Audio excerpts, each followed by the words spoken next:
So hello and welcome to Adventures in Gardening, or Wraggys Bear Reviews gardening channel, in other words.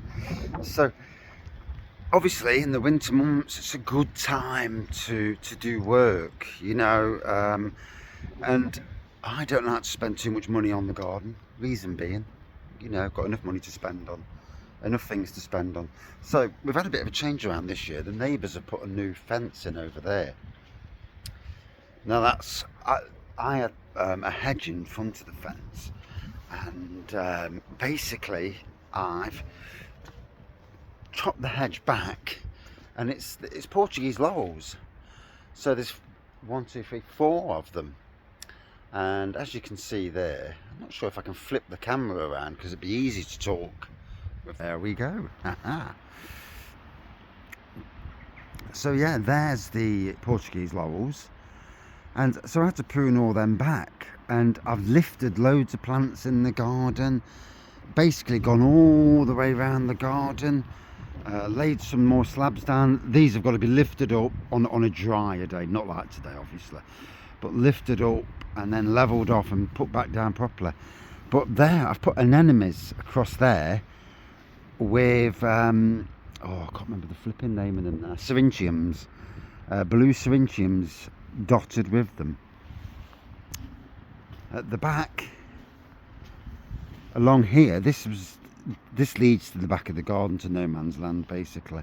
I've planted Michaelmas daisies, bluey purpley Michaelmas daisies, and again that was all weeds yesterday. And there's Michaelmas daisies there, sedums there. Here's my little herb bed that I've just made with a cherry tree in the middle. So I've got rosemary, I've got oregano, parsley, garlic chives, normal chives, and like I say, it's all been done in the last week in the rain. Here I've got grasses around the edge. I did have Michaelmas daisies here, but they took over too much. A really vigorous variety that are really, they just spread so much, so I've took them all out, planted sedum across here, but with another form of Michaelmas daisy that is nowhere near as vigorous. And obviously this garden as well, I've just done this today, emptied the wheelie bin, so we have to pay for our wheelie bins now.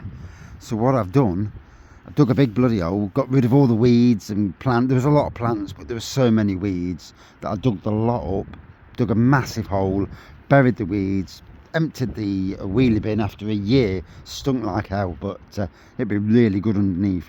I need a few more plants in there, but on the whole, it should look good for the summer months. Obviously I've got a lot of painting to do, repainting here, jet washing paths and stuff, and I'm not levelling this path up. It's gonna have to stay on the wonk. It don't bother me anyway, but it might bother some people, the purists out there. And again, the grass is going to start growing, everything's going to start growing soon, so now's the time to crack on and get your garden up to scratch. I'm thinking of having, from Temu, they've got these like,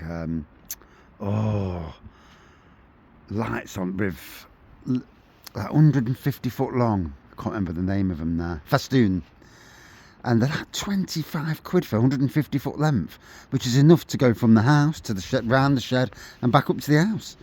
And literally, it'd be fantastic certainly in the winter months, but certainly in the summer as well. So yeah, let's look around the garden, and I'm going to do more gardening videos on the channel. But yeah, the winter works in the garden. But like I say, lots of pruning, lots of burying of prunings as well. So obviously, I don't want to take it to work to burn it, and I'm not putting it in the bins to pay for a blooming bin that we never used to pay for. I'm too tight for that. But as it is, it's all going to come really well soon, and thankfully I've got on top of the weeds before the weeds win. But anyway, cheers.